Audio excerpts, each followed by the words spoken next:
everybody, and thank you for joining us on Kathleen's Interviews.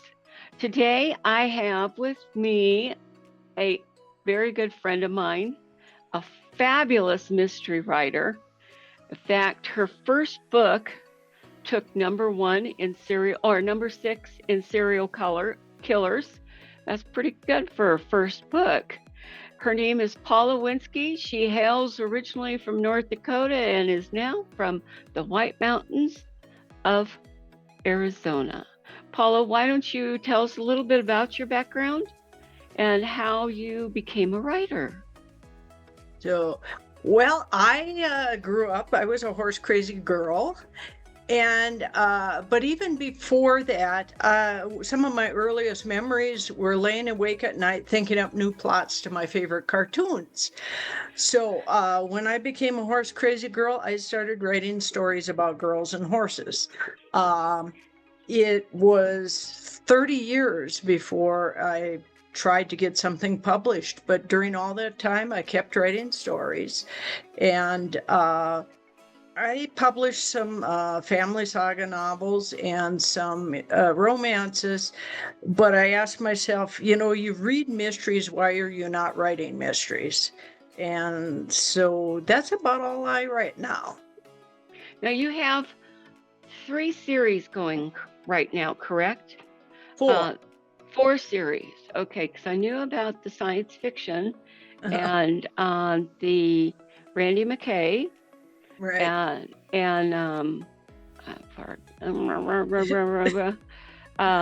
What's the third one? I always forget that one. Tony Wagner is the big one. Yes. And what's the fourth one? Well, the fourth one, I've only published the first book. It's my children's mystery, and it features Tony Wagner's 12-year-old daughter, Christina. So it's tied into the Wagner mysteries. Right. Okay. And how did you come upon the plot for your first Tony Wagner? I first published that in 2007. And my first attempt at writing mystery was the first Randy McKay novel. And when I was almost done with it, I realized it was more of a romantic suspense than a mystery. And so when I finished that one, I tried again and I got my first Tony Wagner. I knew that my mysteries had to be set in the outdoors. I know nothing about the mean streets of the cities. So my characters generally are going to be in rural areas solving rural crime. Where do you have them based at? Tony Wagner's base is southwest of Denver in a fictional national park. Randy McKay lives on a ranch in northeastern New Mexico. And my Lunar Enforcement series is set on the moon.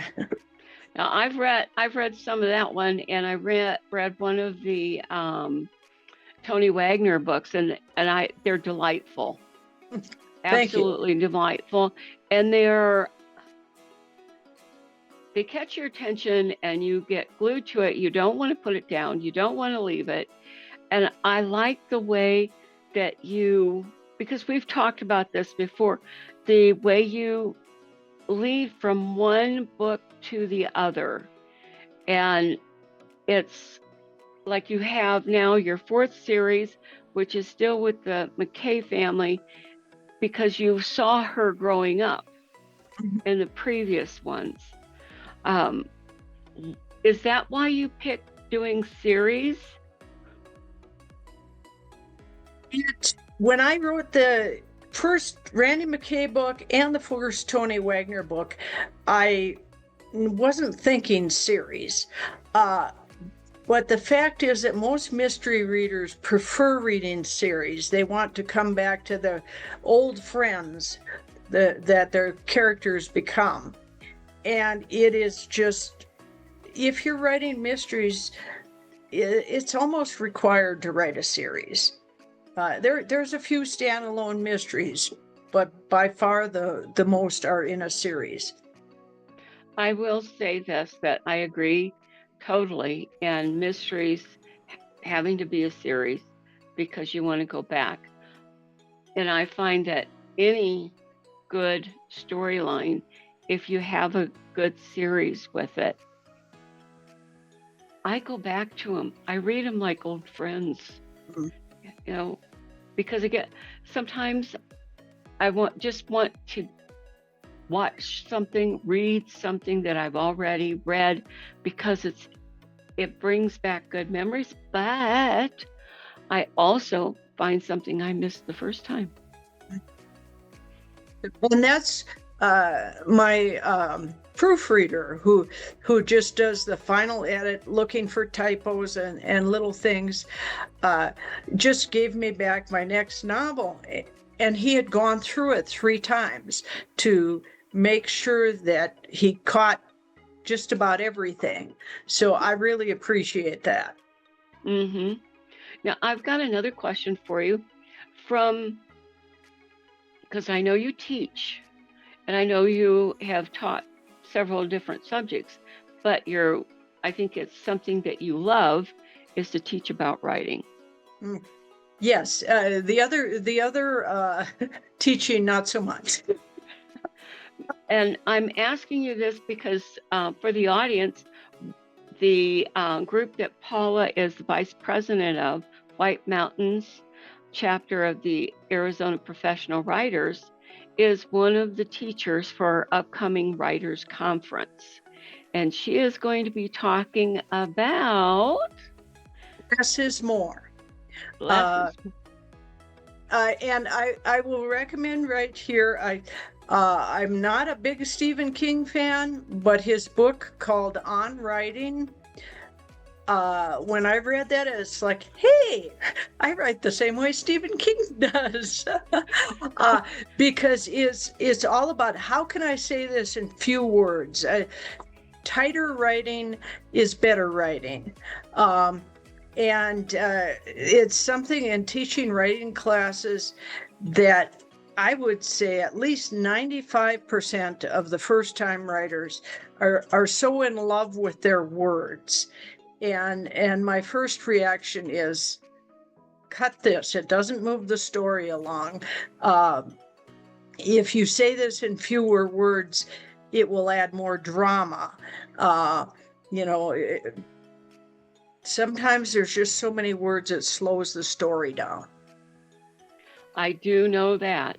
I have a tendency to be very wordy, and I am very grateful you're my friend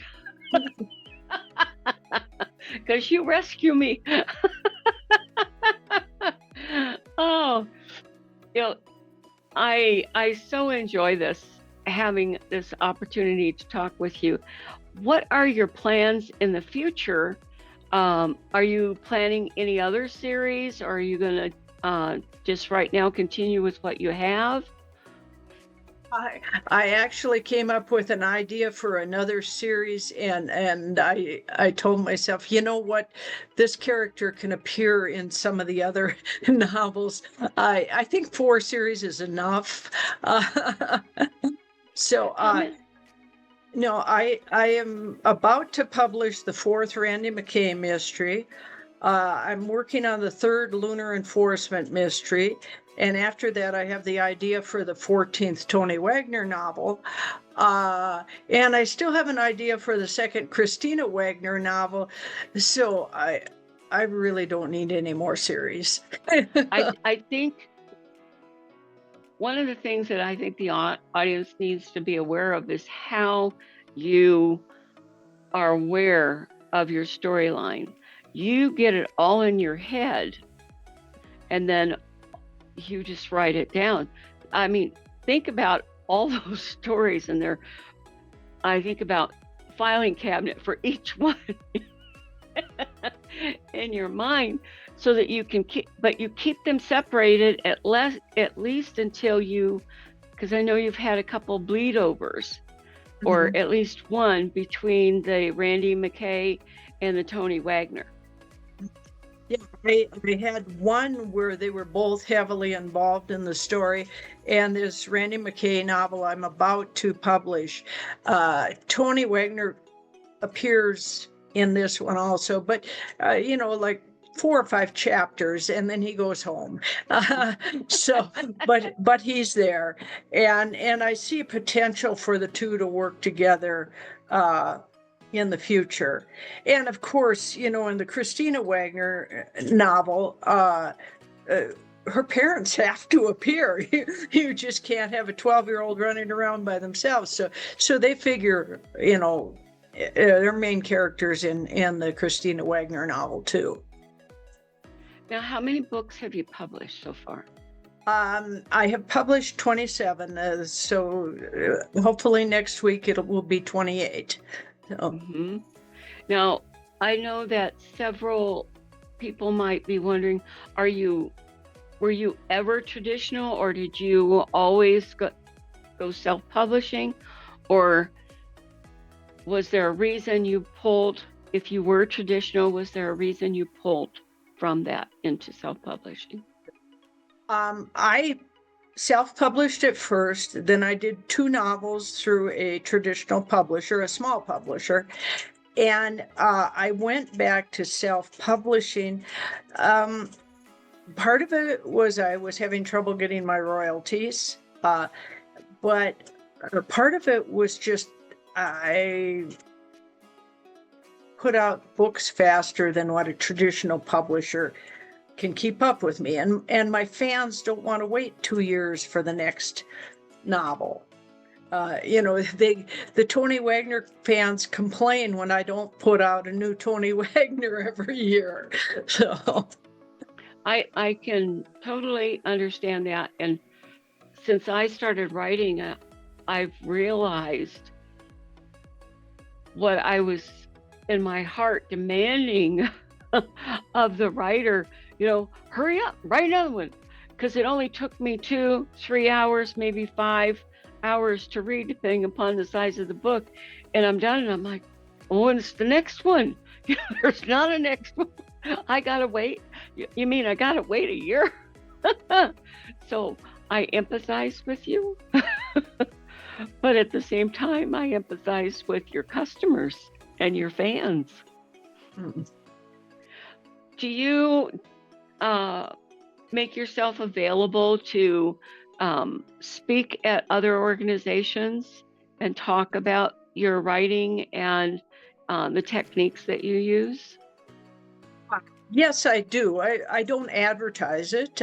It's on my business card, the speaking engagements, but I have spoken for the Tucson Sisters in Crime chapter. I've spoken at a couple of writers' conferences, and it's, if the opportunity presents itself, I love to hear myself talk.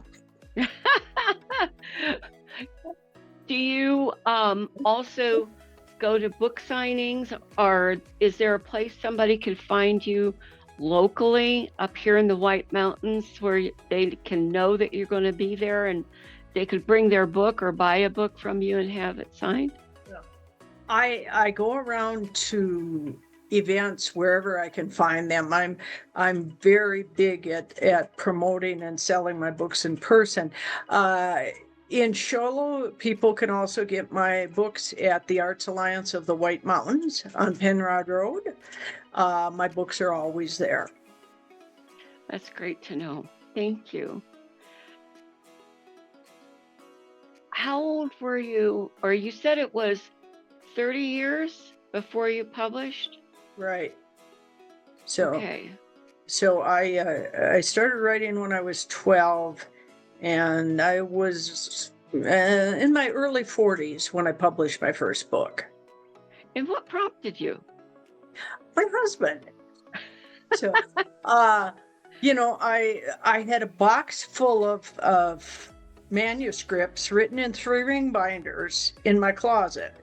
And I finished another one, and I put it in my box.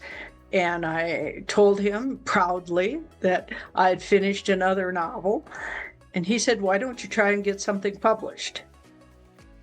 And because it was the advent of print-on-demand publishing, it was possible. And so I started revising one of my favorite books, and the rest is history. That's wonderful, because I wanted to bring that out because there are others that are doing the same thing. And it's not too late to look at them and bring them out and publish them. That's right. So, I mean, if you have already first draft or multiple first drafts, you are so far ahead of most people who say, I want to write a book.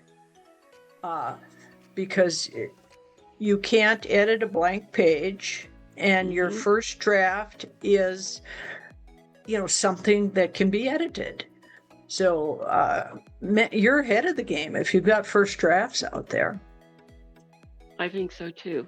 And I'm in a book critiquing group with Paula also, and one of her favorite sayings, and I think I say it along with her, at least mentally, when somebody new comes and they want to write but they don't know what to do, and she says, sit down and just write.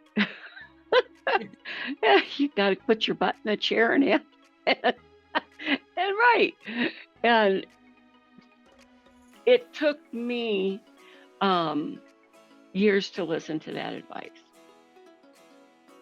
And it took finally a book that basically said bluntly, if you're going to write, because it doesn't matter what it is, just write. And it will come. See, and I had an advantage because it was just my hobby. Writing stories was my hobby. I had an English professor in college tell me the only way to get published was to marry a publisher's daughter. So it's like, well, there's no point in trying to get published. But I kept writing because I just enjoyed it. And I had all these stories in my head that needed to get out. And I'm so glad you did, and so are your fans. So are your fans. Paula, thank you. This has been a delightful time.